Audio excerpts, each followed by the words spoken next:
Hey, nice girls. Nice girl Jen here. Jennifer Delatorre, creator founder of Nice Girls Finish Last.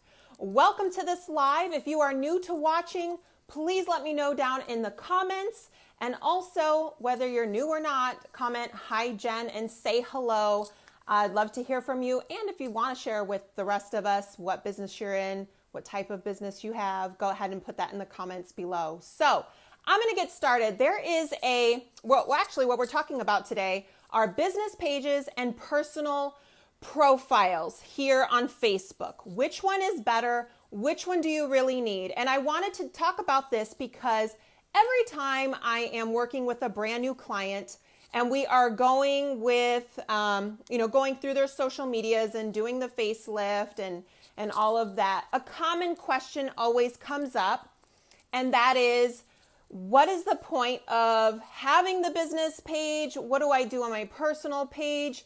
Do I need them both? Should I just focus on the business page or not? So pretty much the question is, what's the difference between the two and which one is better for business?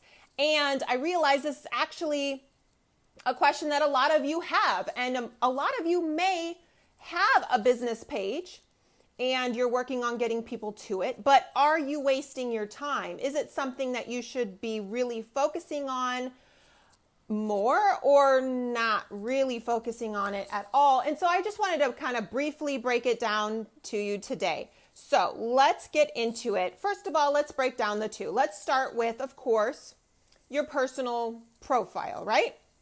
Okay, so here's why your personal timeline is important, why it is, because it's basically letting the public know who you are, okay? It's letting them know, get a glimpse of who you are, what do you represent?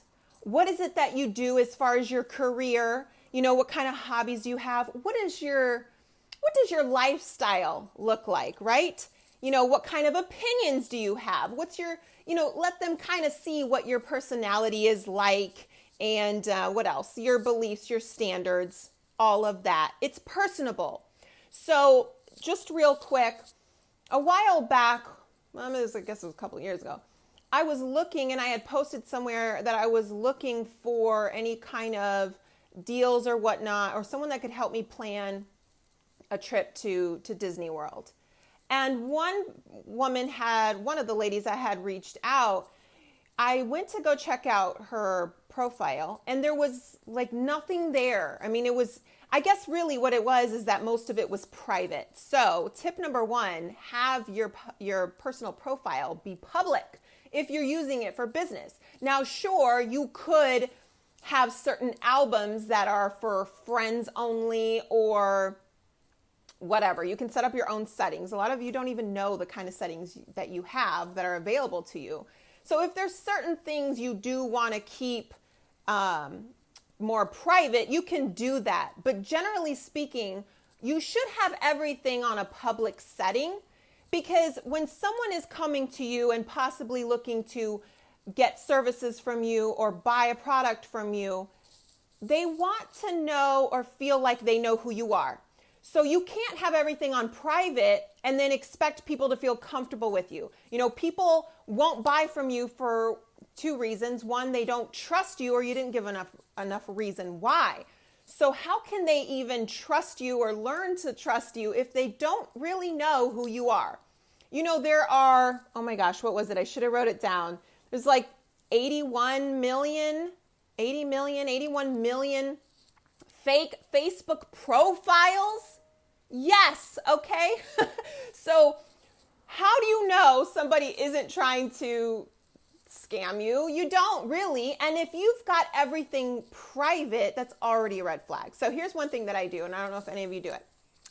When I get a friend request, I don't just go, oh, yay, I've got, another friend to add to my list. Yay, accept. No, I go and check out their profile. Now, I do realize that some people have things on private and only their connected friends can see stuff. So I do take that into consideration.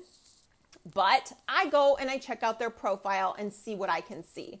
If you've had the same profile pic, like if you just uploaded your profile pic a week ago, that's already a red flag, because you have no other ones. You know what I'm saying?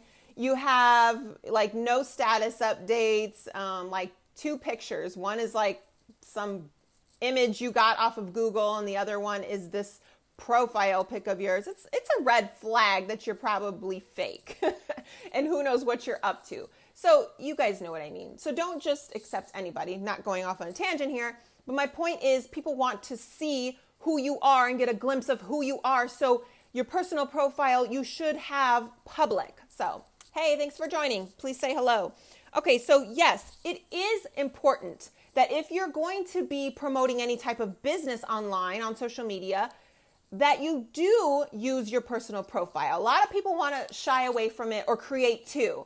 Should I have one that I only use for business, and should I have one that I just use for like my friends and family? No, don't bother. Chances are you'll never visit the friends and family one, and you just won't have the time. Like, there are business owners, there are clients that I work with that hardly have time to post once or twice on social media or keep up with anything that's going on. So what makes you think you're going to be able to run 2 social media platforms, two profiles of your same? It's just not going to work out. So, and by the way, I do want to say this, and this doesn't just go for your profile. This also goes for the business page. Keep it at 80-20, okay? 80% of the time you are educating, providing content and all of that. 20% you sell. So you've seen those profiles. It looks like it's just an infomercial. And I think this is why so many of you question if you should have 2 pages or 2 profiles because of that. No. First of all, your profile should never look like an infomercial. Yes, you should be selling 20% of the time, but the majority of stuff that's there shouldn't just be sell, product, look how great it is, 20% off this week, blah, blah, blah. You get my point. So, and business pages, same thing goes for the business page, but mostly for your personal one. Okay, now let's talk about business pages for a minute. Formerly known as fan pages, I still get caught up calling them fan pages. That just lets you know how long I've been on social media.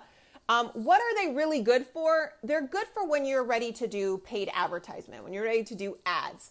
You're going to need a business page. But if you are just looking to grow awareness of your business, to sell and whatnot, don't expect it to primarily come from your business page. Hey, Robin.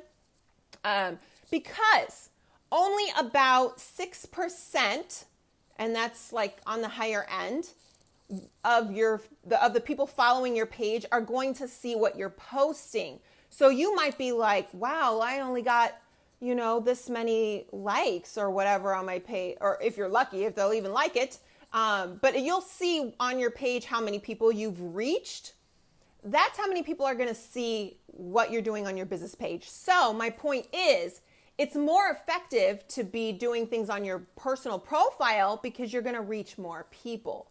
Don't expect to get this huge response out of your business page. You're really just setting it up as a kind of like a resume of what your business is and what you do, and gain credibility. And also when you're ready to do ads, and when you are, reach out to us. We can help you do one that is effective, because a lot of people spend tons of money on ads and get 0 results, and it's unfortunate. But anyways, so again, the average person likes about 500 pages. So what makes you think that they're going to be just seeing all of your stuff and engaging with it? It's more personal if you are doing it on your profile. Should you be consistently posting and keeping things up to date on your business page? Yes, you should. Don't let it look like, it's August or almost September. Don't let the last post you did was from May. No. And make sure that you have all of your contact information updated. Do you have an email on there if you want them to reach you that way? Do you have a website address to send them to? Are you linked to any groups that if they saw your page, they want to join? You have to take the thinking and the work out of it for them. No one wants to have to go around and do research on how to contact you. So make sure all of it is there, and all of it should be on your personal profile as well. So here's an interesting stat though that I did want to share. 39% of users will follow a Facebook page in order to receive a special offer. So an idea for you, if you are looking to build your audience on your business page, Do some kind of giveaway for those following the page. Make one of the requirements that they must be following your page, because people always want something free or a giveaway or a discount or whatever the case may be, and however it applies to your business. So one of the rules should be to follow your page. You should also be inviting your Facebook connections, your friends, to the page, but please don't be one of those individuals who immediately becomes friends with people and then sends them invites to like their business page. Don't do that, because you should at least talk to the person first and chatted with them and got to know them for a few days or a couple of weeks or something before you're just like, oh, accepted friend request, or sent and it got accepted. Boom, like my page. I don't really know who you are yet. Who said I'd be interested in your product or your service? Get to know me a little bit first, right? So come on, don't do that. And when you do invite friends to your business page to follow it, don't just send it to everyone. Are they a person that fits into your target of who you would sell to?